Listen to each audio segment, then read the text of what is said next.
Bismillahirrahmanirrahim. Assalamualaikum warahmatullahi wabarakatuh. Mari kita buka dengan baca basmalah. Bismillahirrahmanirrahim. Pada kesempatan hari ini atau pertemuan hari ini kita akan membahas kelanjutan materi di dalam pengantar hukum Indonesia dan tata hukum Indonesia. Sebelumnya kita sudah membahas banyak hal terkait dengan pengantar ilmu hukum, dimulai dari beberapa pengertian ilmu hukum, kemudian konsep dan asas hukum, sistem hukum, dan beberapa materi yang lainnya. Nah, pada kesempatan hari ini kita memasuki pada materi tata hukum dan tata hukum Indonesia. Di dalam materi ini kita akan membahas mengenai pengertian tata hukum, kemudian tata hukum Indonesia, keadaan tata hukum Indonesia. Nah, untuk itu di dalam untuk memulai perkuliahan pada hari ini, tentu kita harus terlebih dahulu memahami apa itu yang dimaksud dengan tata hukum. Tata hukum sendiri itu menurut pengertian bahasa atau secara etimologis itu berasal dari bahasa Belanda atau rechtsorde dalam bahasa Belandanya. Apa itu rechtsorde atau tata hukum? Ialah susunan hukum. Tata hukum itu adalah susunan hukum, yang artinya memberikan tempat yang sebenarnya pada hukum. Maksudnya adalah menyusun dengan baik dan tertib aturan hukum dalam pergaulan hidup. Kenapa kemudian hal itu harus diatur, harus disusun hukum itu? Karena agar ketentuan yang berlaku dengan mudah dapat diketahui dan digunakan untuk menyelesaikan setiap terjadi peristiwa hukum. Maka di dalam pergaulan hidup di dalam suatu negara itu dibutuhkan suatu tata hukum atau susunan hukum. Tata hukum dalam pengertian terminologisnya yaitu semua peraturan-peraturan hukum yang diadakan atau diatur oleh negara atau bagian-bagiannya dan berlaku pada waktu itu seluruh masyarakat dalam negara itu. Yaitu peraturan hukum yang diadakan. Artinya peraturan-peraturan itu memang sengaja dibentuk. Nah, negara itu pasti mempunyai suatu aturan hukum tertentu. Yang harus digarisbawahi bahwa setiap aturan-aturan yang dibentuk oleh negara itu tentu mempunyai latar belakang sendiri-sendiri. Ada yang memiliki latar belakang sejarah pembentukannya, juga ada memang di dalam suatu negara tersebut sudah mempunyai tata hukumnya secara sendiri. Nah, tata hukum ini tata hukum ini digunakan oleh negara untuk mempermudah negara di dalam melaksanakan peraturan hukumnya agar tersusun. Ya. Maka di dalam pengertian ini yaitu peraturan-peraturan hukum yang diadakan atau diatur oleh negara atau bagian-bagiannya yang berlaku. Nah, di sini ada waktu berlakunya. Pada waktu itu, artinya aturan hukum itu berlaku pada waktu penyelenggaraan negara tersebut dan berlaku untuk siapa? Untuk seluruh masyarakat dalam negara tersebut. Nah, itulah yang dimaksud dengan tata hukum. Nah, dalam aturan hukum, ada aturan hukum yang berlaku pada saat tertentu, di tempat tertentu yang disebut hukum positif atau ius constitutum. Dengan demikian dapat dimengerti dalam tata hukum terdapat hukum positif. Nah, jadi di dalam tata hukum ini ada aturan hukum yang berlaku pada saat tertentu. Artinya aturan hukum itu berlaku pada saat itu juga. Yang itulah yang disebut dalam khazanah ilmu hukum itu sebagai hukum positif, yaitu aturan hukum yang berlaku pada saat tertentu di tempat tertentu. Pada waktu yang sudah ditentukan ya, berlaku pada saat itu juga maksudnya, dan di tempat tertentu artinya di negara tersebut atau di masyarakat hukum masyarakat tertentu, yang itulah yang disebut sebagai ius constitutum atau hukum positif.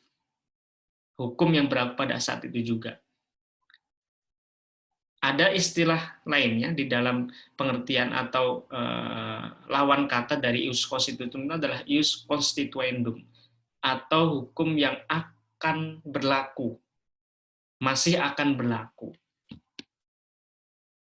Nah, itulah perbedaan antara ius constitutum dan ius constituendum. Nah, tata hukum ini lebih dapat dipahami sebagai suatu hukum positif atau is positum. Bahkan ada yang menyamakan bahwa tata hukum itu ya hukum positif itu.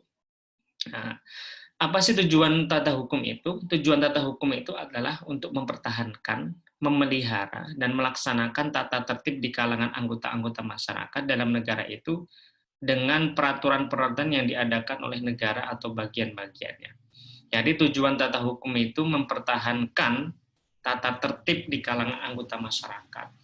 Mempertahankan, memelihara, dan melaksanakan aturan-aturan di kalangan anggota masyarakat dalam negara. Jadi agar di dalam suatu negara itu tersusun secara rapi, agar anggota-anggota di dalam masyarakat itu dapat melaksanakan aturan-aturan hukum yang sudah dibentuknya. Nah, itu tujuan dari tata hukum, mempertahankan, memelihara, dan melaksanakan tata tertib di kalangan anggota masyarakat. Nah, dengan peraturan yang diadakan oleh negara. Artinya peraturan ini memang sengaja dibentuk untuk mengatur tata tertib dalam masyarakat. Nah, lebih lanjut mengenai tata hukum ini, bahwa dikatakan tiap-tiap bangsa itu mempunyai tata hukumnya sendiri. Nah, demikian juga bangsa Indonesia itu mempunyai tata hukum sendiri yang disebut sebagai tata hukum Indonesia. Nah, seperti yang saya katakan di awal bahwa setiap negara itu mempunyai latar belakang atau sejarahnya sendiri di dalam pembentukan tata hukumnya. Nah, di Indonesia pun juga demikian.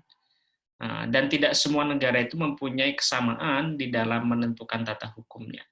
Karena di negara-negara itu mempunyai suatu peristiwa-peristiwa atau sejarah yang mendasari terbentuknya tata hukum di suatu negara tersebut. Ya. Lebih lanjut bahwa barang siapa mempelajari tata hukum Indonesia, maksudnya itu ingin mengetahui perbuatan atau tindakan manakah yang menurut hukum dan manakah yang bertentangan dengan hukum. Bagaimanakah kedudukan seseorang dalam masyarakat, apakah kewajiban dan kewenang-wenangnya, yang kesemua itu menurut hukum. Jadi ketika orang ingin mempelajari tata hukum itu berarti yang dimaksudkan itu orang itu ingin mengetahui perbuatan atau tindakan manakah yang menurut hukum di suatu negara tersebut. Untuk menentukan apakah ini perbuatan hukum atau ini bukan perbuatan hukum, apakah ini tindakan hukum atau ini bukan tindakan hukum menurut hukum di suatu negara tersebut. Kemudian untuk mengetahui manakah yang bertentangan dengan hukum, manakah yang tidak bertentangan, atau manakah yang sesuai dengan hukum.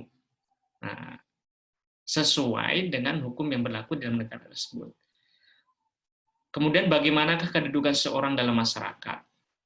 Kedudukan ini selalu berkaitan dengan hak dan kewajiban. Bagaimana hak-hak masyarakat di dalam negara tersebut, apakah kewajibannya, dan apa hak yang akan didapatkannya. Nah, itulah yang kemudian dibicarakan ketika mempelajari tata hukum di suatu negara. Kalau kita ingin mempelajari tata hukum Indonesia, berarti ingin mengetahui manakah tindakan hukum yang benar menurut hukum Indonesia, bagaimana kedudukan masyarakat di dalam hukum Indonesia. Nah, itulah garis besar untuk mengatakan bahwa apa sih yang ingin diketahui ketika mempelajari tata hukum. Karena setiap negara itu mempunyai tata hukumnya masing-masing dan tidak menutup kemungkinan tiap negara itu mempunyai peraturan yang berbeda di dalam menentukan hukumnya itu atau hal-hal yang diatur dalam hukumnya itu. Nah, lebih lanjut kita akan memasuki setelah tadi dijabarkan beberapa pengertian mengenai tata hukum dan kemudian tujuan hukum, ya, kita akan mempelajari terkait dengan tata hukum Indonesia. Ya, di sini kita khususkan terhadap tata hukum Indonesia karena kita mempelajari mata kuliah pengantar ilmu hukum dan tata hukum Indonesia.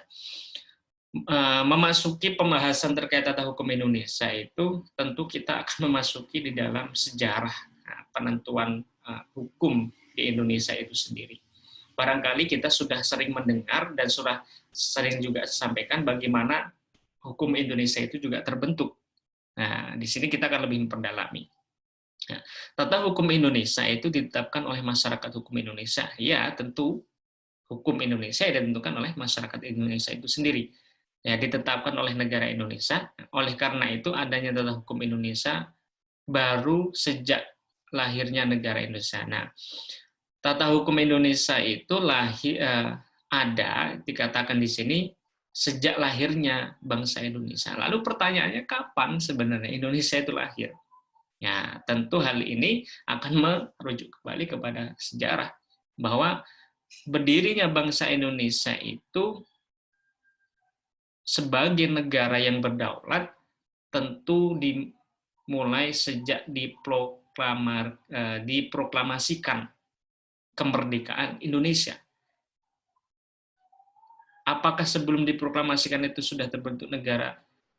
Tentu belum, ya, karena di dalam hal ini tanda berdaulatnya suatu negara itu ketika Indonesia sebagai bangsa itu bisa menentukan nasibnya sendiri.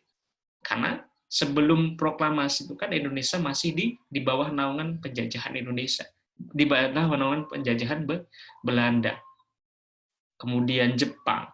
Nah, Indonesia belum mandiri, belum berdaulat, belum berdikari untuk menentukan hukumnya sendiri. Nah, maka untuk itu dapat dikatakan lahirnya tata hukum Indonesia itu ya ketika proklamasi kemerdekaan. Nah, pada saat berdirinya negara Indonesia dibentuklah tata hukumnya. Jadi, ketika Indonesia itu sudah memproklamasikannya, artinya Indonesia itu sudah memiliki tata hukumnya sendiri. Meskipun yang perlu garis bawahi, hukum yang berlaku di Indonesia pun juga belum bisa dilepaskan dari pengaruh dari pengaruh hukum-hukum yang dibawa oleh kolonialisme waktu itu. Nah, ini perlu diterangkan ya. Jadi, pada saat berdirinya negara Indonesia dibentuklah tata hukumnya. Hal itu dinyatakan dalam proklamasi kemerdekaan. Nah, kami bangsa Indonesia dengan ini menyatakan kemerdekaan Indonesia. Nah, itu poin yang paling penting itu di sini. Berdirinya negara Indonesia dibentuklah tata hukum. Hal itu dinyatakan dan pertama di dalam proklamasi kemerdekaan. Kami bangsa Indonesia dengan ini menyatakan kemerdekaannya. Kemerdekaan itulah yang kemudian menjadi basis filosofis terbentuknya Indonesia. Sehingga bangsa Indonesia bisa menentukan tata hukumnya sendiri. Ya. Apakah ia akan meneruskan tata hukum yang sudah berlaku ketika penjajahan Indonesia atau ingin membentuk sendiri, itu hal yang lain. Tapi ketika sudah kemerdekaan diproklamasikan, itu berarti bangsa Indonesia sudah bisa menentukan akan memilih itu melanjutkan atau meninggalkan semuanya. Nah, kemudian di dalam pembukaan Undang-Undang Dasar atas berkat rahmat Allah yang Maha Kuasa dan dengan didorongkan oleh keinginan luhur supaya berkehidupan kebangsaan yang bebas, maka rakyat Indonesia menyatakan dengan kemerdekaannya. Kemanusiaan itu disusunlah kemerdekaan kebangsaan Indonesia itu dalam suatu undang-undang dasar negara Indonesia. Jadi dua pernyataan inilah yang kemudian menjadi basis lahirnya negara Indonesia. Demikian pula dikatakan lahirnya tata hukum Indonesia. Nah, pernyataan kedua ini, proklamasi yang berisi kalimat yang sudah disebutkan tadi dalam pembukaan itu, mengandung suatu arti yang sangat mendalam. Pertama, menjadikan Indonesia suatu negara yang merdeka dan berdaulat. Nah, jadi ketika proklamasi itu menjadi dasar filosofis, dasar ideologis kita di dalam mengatur dan mengurus negara sendiri berdasarkan kedaulatannya, berdasarkan kemampuannya. Nah, kemudian arti yang kedua pada saat itu juga menetapkan tata hukum Indonesia sekedar mengenai bagian yang tertulis dalam Undang-Undang Dasar Negara. Sekedar mengenai bagian tertulis di dalam Undang-Undang Dasar NRI itulah tertulis tata hukum Indonesia yang tertulis. Jadi disinilah letak keunikan di dalam tata hukum Indonesia. Nah, mungkin pada saat diproklamasikannya kemerdekaan itu di dalam undang-undang juga dibentuk suatu konstitusi ya. Pada saat itu juga sudah dibentuk suatu undang-undang dasar yang beberapa pernyataan sudah dituangkan di dalam mukadimah atau pembukaan itu sebagai basis tata hukum Indonesia yang secara tertulis. Nah, di sisi lain, perlu digarisbawahi bahwa Indonesia itu juga mempunyai aturan hukum yang tidak tertulis, yang sejatinya sudah ada jauh sebelum Belanda itu menjajah. Aturan tertulis ini kan merupakan implikasi dari konsep hukum yang dibawa Belanda harus tertulis. Tapi di Indonesia sudah ada, sebelum adanya aturan hukum tertulis itu sudah namanya aturan hukum adat. Nah, yang oleh Van Vollenhoven itu, seorang ahli hukum asal Belanda itu mengatakan bahwa hukum asli Indonesia itu adalah ya hukum adat. Ya. Artinya di sini dikatakan tata hukum Indonesia itu memang selain lahir kembali ketika kemerdekaan juga sudah mempunyai tata hukum yang mestinya sudah ada, yaitu hukum adat yang terbawa. Nah, makanya diakui di sini di dalam Undang-Undang Dasar itu adalah hukum tertulis, tata hukum tertulis Indonesia. Nah, di sini harus clear ya pemahaman kita bahwa di dalam tata hukum Indonesia itu juga terkandung makna aturan yang tertulis dan juga tidak tertulis ya. Nah, kita memasuki pada ranah pluralisme hukum di Indonesia ya. Dasar-dasar hukum berlakunya aneka warna peraturan perundangan Indonesia. Jadi karena pengaruh penjajahan, Belanda yang cukup lama itu memberikan efek yang luar biasa terhadap mental bangsa Indonesia, terhadap corak hukum Indonesia. Ya, khususnya corak hukum ini sangat kental sekali dengan warna keeropaan, khususnya dari Belanda. Dan Belanda ini negara yang pernah dijajah Prancis. Dan Prancis itulah yang pertama kali menularkan pemahaman-pemahaman hukum, konsep-konsep hukum di Belanda, yang kemudian juga diterapkan di Indonesia. Nah, jadi di sini dikatakan adanya aneka warna peraturan di Indonesia. Nah, jadi waktu penjajahan pun ketika Belanda ingin menerapkan hukum di Indonesia itu sudah terjadi banyak warna hukum yang berlaku pada saat itu. Nah, kita akan urai. Pertama itu adalah peraturan pokok pada zaman Hindia Belanda. Telah diketahui bahwa Indonesia dewasa ini terdapat aneka warna peraturan perundang-undangan, baik yang diadakan oleh pemerintah Republik Indonesia sendiri sejak proklamasi, maupun yang diadakan pemerintah pada zaman Hindia Belanda dan bala tentara Jepang. Nah, yang menjadi peraturan pokok pada zaman Hindia Belanda adalah ini. Jadi beberapa peraturan pokok ini masih menjadi dasar sampai sekarang dalam pemberlakuan hukum di Indonesia. Khususnya ya, meskipun tidak sepenuhnya berlaku ya, tapi di dalam kasus-kasus tertentu masih tetap menggunakan konsep hukum Belanda ini. Ya, beberapa aturan pokok peraturan pada Hindia Belanda itu yang masih kental corak pemberlakuan Indonesia itu, pertama ada yang disebut Algemeen Bepalingen van Wetgeving voor Indonesia atau disingkat dengan ABI. Nah, ketentuan yang artinya itu ketentuan-ketentuan umum tentang peraturan-peraturan Indonesia. Nah, pada zaman penjajahan itu memang Hindia Belanda atau Belanda, nah, dulu yang dimaksud dengan Hindia Belanda itu ya Indonesia gitu ya. Nah, Belanda itu memang sengaja membuat suatu aturan yang khusus diterapkan di Indonesia. Menurutnya Indonesia itu bagian dari Belanda, maka di waktu penjajahan itu ada pimpinan tertinggi Belanda yang menguasai wilayah Indonesia itu disebut sebagai gubernur ya. Nah, maka di wilayah jajahan itu sebagai wilayah masuk dalam penguasaan Belanda yang harus diterapkan hukum-hukum Belanda.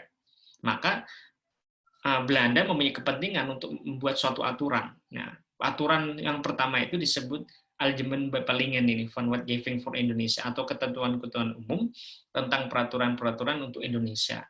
Nah, yang dikeluarkan pada tahun 1847, yang kemudian dimuat dalam Stadblad. Stadblad ini adalah lembaran negara gitu ya. Kalau istilahnya sekarang itu adalah lembaran negara.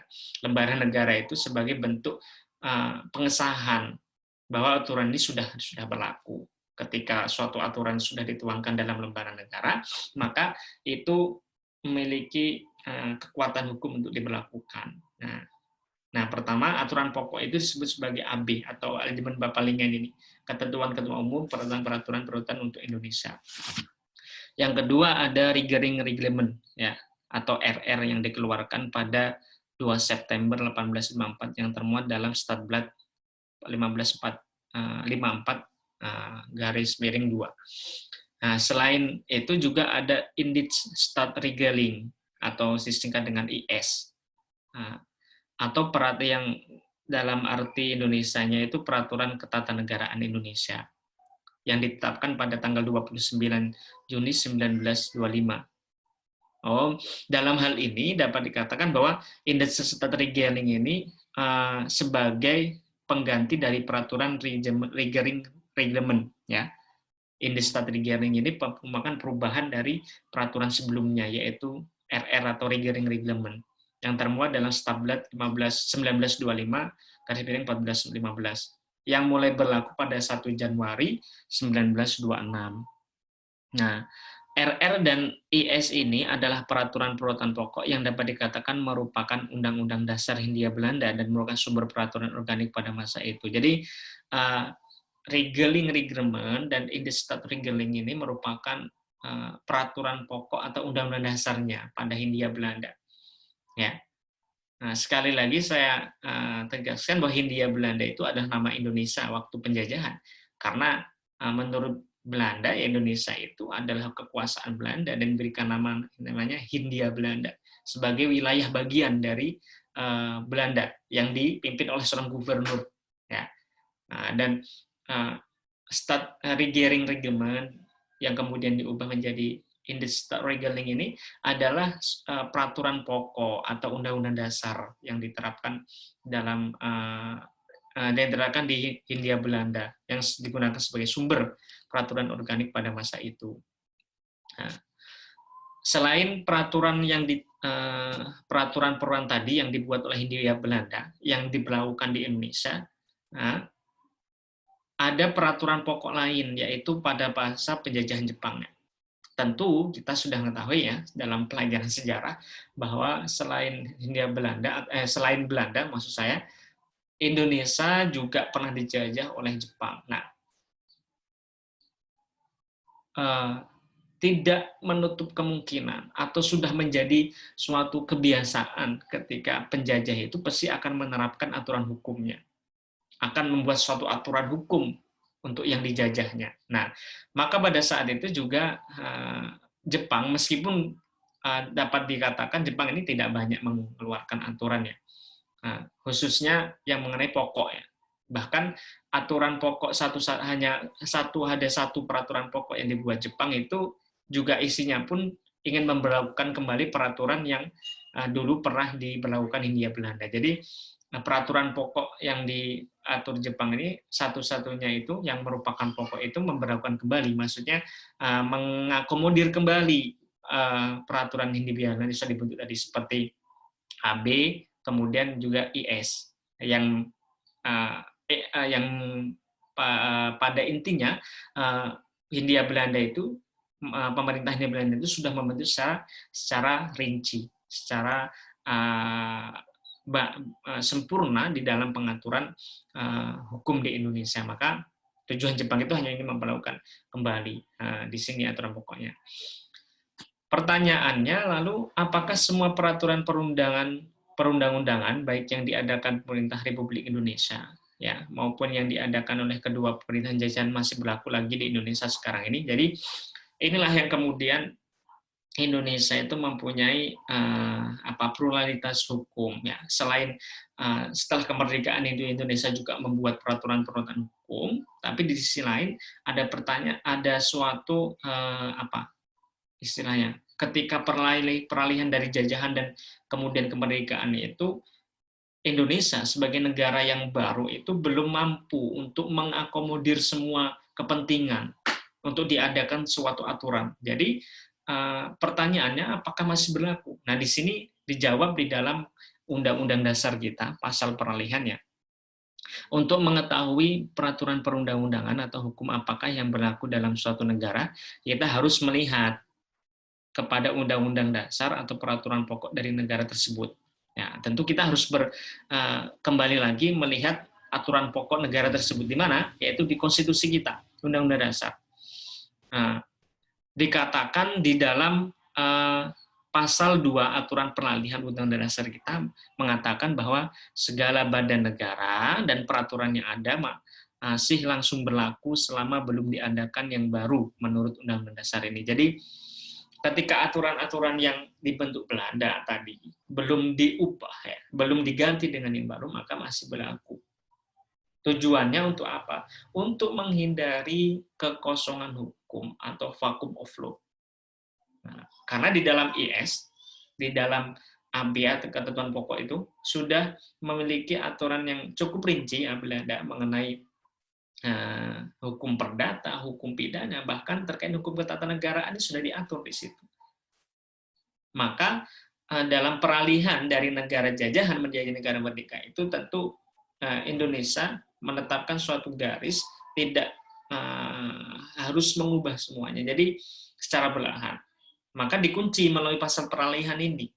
Selama itu belum ada peraturan yang baru, maka aturan-aturan tersebut masih diberlakukan. Nah, itulah jawaban yang digunakan untuk menjawab satu pertanyaan dari apakah semua peraturan itu masih diberlakukan. Nah, di sini. Dan dalam beberapa aturan hukum-hukum Indonesia yang baru pun masih juga sering kali menggunakan dasar dari hukum Belanda ini. Misalnya di dalam hukum perdata, kemudian hukum pidana, apalagi hukum pidana. Nah, nanti kita akan lebih lanjut bagaimana suatu hukum Belanda, hukum warisan Belanda ini masih sangat berlaku dengan adanya kodifikasi hukum. Nah,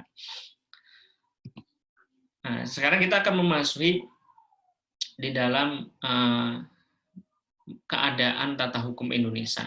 Tadi sudah dijelaskan bagaimana pluralisme hukum di Indonesia. Selain Indonesia itu juga mempunyai hukumnya sendiri, yaitu hukum adat, juga memiliki kekuasaan ketika sudah merdeka untuk membantu suatu aturan hukum, dan juga ada beberapa aturan hukum dari hukum Belanda itu yang masih berlaku.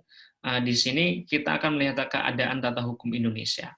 Ya, jadi peraturan-peraturan hukum tertulis yang berlaku di Indonesia, sebagian besarnya telah dikodifikasi dan dibuat hukum kodifikasi. Nah, inilah salah satu warisan penjajahan Belanda di Indonesia yang membentuk karakter hukumnya, yaitu kodifikasi hukum.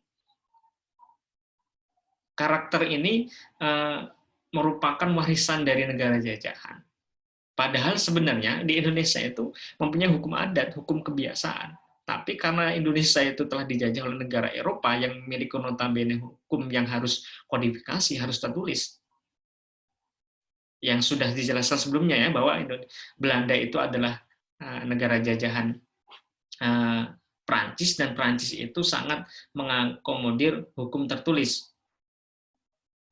Sehingga Belanda yang kemudian itu menerapkan hukum di Indonesia itu mewariskan konsep ini.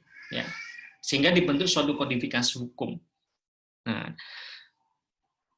yang secara yuridis itu memang diatur di dalam regulating-reglementnya. Nah, dasar hukum dari kodifikasi hukum itu tercantum dalam pasal 75 ayat 1, regulating-reglement, yang kemudian diganti dengan pasal 131 ayat 1 Indistat Reglement atau IS, yang berbunyi hukum perdata, hukum dagang, hukum pidana, beserta hukum acara perdata dan pidana harus diletakkan dalam undang-undang, yaitu harus dikodifikasi. Nah, inilah dasar keluarnya KUHP, KUHP, KUHD, KUHAP itu dari regulating-reglement ini, yang kemudian diubah jadi Indistat Regulating atau IS di pasal ini. Maka kemudian kita sekarang ini menjumpai kan bahwa hukum pidana, hukum perdata itu mempunyai buku kodifikasinya, aturan-aturan hukumnya, yaitu karena atas dasar ini, atas dasar aturan pokok yang kemudian yang dibuat Belanda untuk negara Indonesia, yang sampai sekarang masih tetap diberlakukan. Ini dasarnya. Nah, inilah keadaan tata hukum di Indonesia. Hukumnya terkodifikasi melalui buku-buku hukum, khususnya hukum perdata, kitab undang-undang hukum perdata, hukum dagang, kitab undang-undang hukum dagang, kemudian hukum pidana, kitab undang-undang hukum pidana, serta hukum acaranya, Kitab Undang-Undang Hukum Acara Pidana, Kitab Undang-Undang Hukum Acara Perdata. Dan nanti ketika kalian pelajari hukum pidana, hukum perdata, pasti akan menggunakan rujukan buku-buku ini, karena di situ diatur mengenai hukum perdata, hukum pidana. Kemudian hukum dagang, ketika nanti pelajari hukum dagang akan punya rujukan itu. Nah, karena itu sudah diperintahkan oleh peraturan yang oleh Belanda melalui Indestaatregeling itu pasal 131. Maka keadaan tata hukum Indonesia yang pertama itu adalah adanya hukum kodifikasi hukum. Nah, di sini ada keterkaitan dengan asas konkordasi, asas keselarasan. Apa sih yang dimaksud dengan asas keselarasan? Yaitu hukum kodifikasi yang sekarang berlaku di Indonesia adalah selaras atau konkordan. Nah, konkordan itu maksudnya selaras dengan hukum kodifikasi yang berlaku di negeri Belanda. Keselarasan hukum kodifikasi tersebut disebabkan berlakunya asas konkordasi atau asas keselarasan, asas persamaan berlakunya sistem hukum. Jadi, melalui asas konkordasi ini, maka Indonesia itu harus mengikuti sistem hukum Belanda. Sistem hukum Belanda mengkodifikasi, Indonesia juga harus mengkodifikasi. Ya. Demikian maksud dari asas konkordasi ini. Dan melalui dasar asas konkordasi ini pula, maka aturan tadi, pasal 31 IS itu dituangkan di dalam peraturan pokok itu. Asas konkordasi diatur dalam IS. Nah, ini dari pasal 31 ayat 2 yang berbunyi untuk golongan bangsa Belanda untuk itu harus dianut undang-undang Belanda. Nah, ini kemudian saya jelaskan kilas balik lagi bahwa di Indonesia itu pada saat itu maksudnya pada saat penjajahan itu ada golongan-golongan tertentu. Karena yang pertama ada golongan Eropa, yaitu orang-orang Belanda, kemudian ada golongan Timur Asing, dan golongan pribumi. Nah, golongan inilah yang kemudian mendominasi kehidupan bangsa Indonesia pada saat itu. Sehingga ada aturan-aturan hukum yang disebut pluralisme hukum. Karena di dalam golongan-golongan tersebut itu kadang pada waktu itu belum bisa diterapkan hukum yang satu. Sehingga di dalam aturan IS ini dikatakan untuk golongan bangsa Belanda itu digunakan hukum Belanda. Ada golongan Timur Asing, itu maksudnya adalah golongan yaitu orang-orang dari timur, bangsa Arab. Nah, karena dulu Indonesia itu adalah wilayah jalur perdagangan.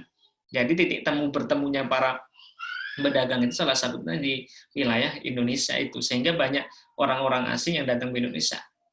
Nah, tapi di dalam pengaturan hukum itu dibagi jadi 3 itu golongan. Ada golongan Belanda, golongan Eropa, golongan Timur Asing, dan golongan pribumi. Pribumi itu Indonesia. Nah, pada saat itu memang selain Belanda itu ingin memaksakan berlakunya hukum Belanda, tetapi pribumi Indonesia itu juga masih memegang hukum adatnya. Ya. Nah, disinilah kemudian hal ini masih pluralisme hukum itu masih berlaku sampai sekarang gitu istilahnya. Jadi ada hukum yang memang dibawa oleh penjajah, oleh hukum Eropa, kemudian ada hukum Indonesia asli, dan kemudian beberapa aturan hukum dari Timur Asing yang kemudian kan mendominasi penduduk Indonesia dengan bangsa-bangsa golongan Islam itu. Dan Islam kan mempunyai hukumnya sendiri. Nah, itu maka kemudian dikatakan sekarang itu hukum Indonesia memang masih pluralis. Ada selain mengakui sistem hukum Eropa, juga ada sistem hukum Islam, ada juga sistem hukum adatnya sendiri. Nah, kembali lagi ke asas konkordasi, bahwa asas inilah yang kemudian mendasari keberlakuan kodifikasi hukum di Indonesia, bahwa sistem yang berlaku di Indonesia sebagai negara jajahan yang disebut sebagai negara Hindia Belanda juga harus memberlakukan sistem hukum Belanda. Lebih lanjut mengenai yaitu keadaan hukum kodifikasi Indonesia. Bagaimanakah keadaan hukum kodifikasi yang sedang berlaku di Indonesia? Walaupun konkordan dengan hukum kodifikasi yang terdapat di negeri Belanda, namun tidaklah sama dalam kesatuan bagi seluruh golongan penduduk. Jadi di sini meskipun terjadi suatu kodifikasi, tapi tidaklah sama dalam kesatuan, tidak ada bahwa aturan yang sudah dikodifikasi itu tidak berlaku sama bagi seluruh golongan penduduk. Nah, hukum kodifikasi di Indonesia, terutama hukum sipil, berlaku hanya bagi beberapa golongan rakyat tertentu saja. Sedangkan bagi golongan terbesar dari rakyat Indonesia berlaku susunan hukum perdata yang lain pula, yang umumnya tidak tertulis, yaitu hukum perdata adat. Yang tadi yang saya jelaskan tadi ya, karena terdapatnya beberapa golongan itu, meskipun sudah ada kodifikasi hukum tadi, ada hukum perdata, kodifikasi hukum perdata, hukum pidana, namun terkait dengan hukum sipil yang berkaitan dengan hukum perdata itu masih diberlakukan hukum golongan tertentu, misalnya hukum yaitu golongan masyarakat asli Indonesia yang menggunakan hukum perdata adat. Nah, perbedaan dalam hukum perdata itu sebenarnya sudah ada semenjak sebelum kemerdekaan Indonesia diproklamasikan ya, yaitu zaman penjajahan Belanda dan Jepang. Sampai sekarang keadaan dualisme masih belum dapat dihindarkan. Jadi keadaan kodifikasi di Indonesia itu masih sampai sekarang itu masih demikian, adanya dualisme antara hukum Belanda dengan hukum perdata yang dikodifikasi dan hukum dalam kitab Undang-Undang Hukum Perdata itu, juga ada yang masih menggunakan hukum perdata adat. Bahkan sekarang juga menggunakan hukum Islam juga di dalam penerapan hukum perdata. Makanya ada peradilan agama yang digunakan untuk siapa? Untuk orang-orang yang beragama Islam ketika ingin ingin mengajukan pengadilan di dalam kasus perdata, cerai, kemudian warisan, hak asuh anak, hadonah, yang berkaitan dengan orang Islam itu tidak di pengadilan negeri, tapi di pengadilan agama. Ya, inilah ya sebab dari adanya dualisme hukum di dalam hukum perdata. Nah, itulah keadaan hukum kodifikasi Indonesia. Meskipun sudah ada kodifikasi, tapi tidak terjadi unifikasi, kesamaan. Dan yang di sini ya sebabnya kenapa kemudian terjadi suatu dualisme itu, karena negara Republik Indonesia sendiri belum mengadakan hukum kodifikasi yang baru. Nah, ini kan PR besar kita. PR besar bangsa Indonesia sekarang ini, sampai sekarang belum mempunyai kodifikasi hukum yang baru, masih menggunakan hukum kodifikasi yang lama, yaitu menggunakan kitab undang hukum KUHP, KUHD, KUHP, KUHAP, KUHAPER, itu masih digunakan di Indonesia di dalam pengadilan. Nah, itu PR bersama, PR negara Indonesia. Selama itu belum terbentuk kodifikasi baru, maka akan masih sangat dimungkinkan, akan masih terjadi suatu dualisme, ya. Masih terjadi dualisme hukum. Nah, untuk menghindari kekosongan hukum dalam hukum, maka negara kita mengadakan peraturan pengalihannya tadi. Tujuannya sebenarnya untuk menghindari kekosongan hukum, tapi karena mungkin terlalu terlena, kita sudah menganggap hukum itu barangkali sudah cukup baik, jadi tidak perlu dibentuk hukum yang baru. Padahal tujuan awalnya hanya untuk menghindari vacuum of law, kekosongan hukum.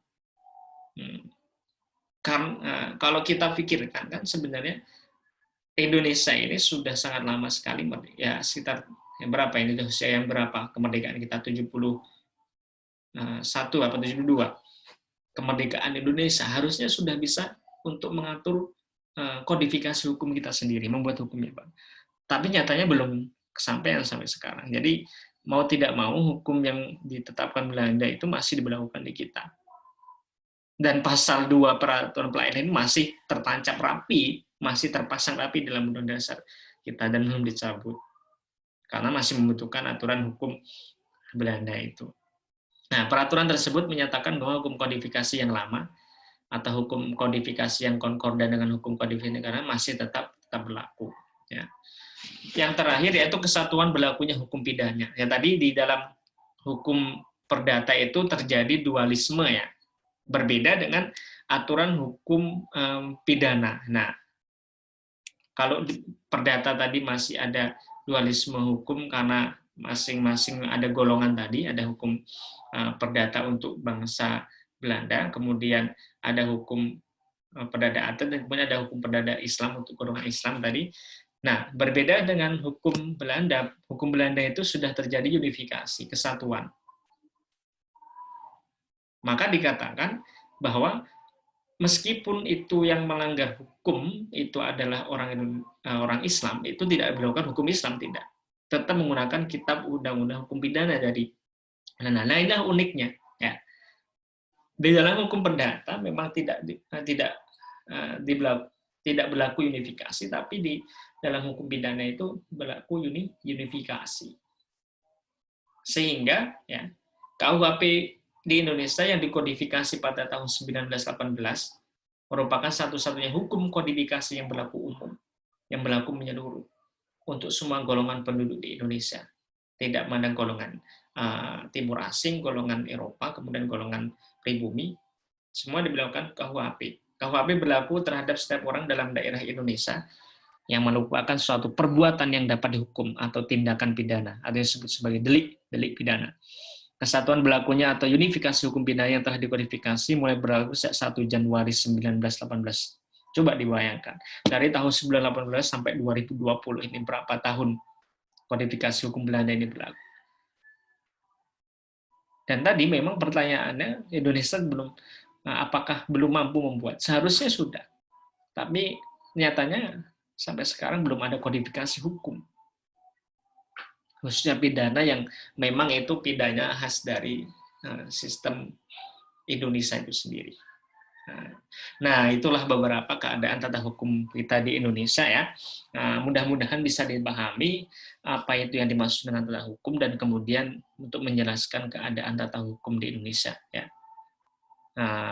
Ada pluralisme hukum yang berlaku di Indonesia.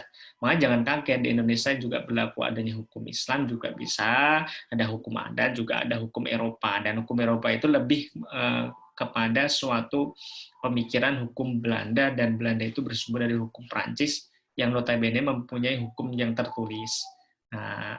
Nah, itulah beberapa materi pada hari ini, mudah-mudahan bisa dimengerti dan dipahami. Untuk lebih lengkapnya kesempurnaan di dalam pemahaman hukum kita, saya sangat menyarankan kepada para mahasiswa untuk lebih banyak membaca literatur buku daripada untuk lebih menambah wawasan, tidak hanya mendengarkan dari penjelasan dari saya.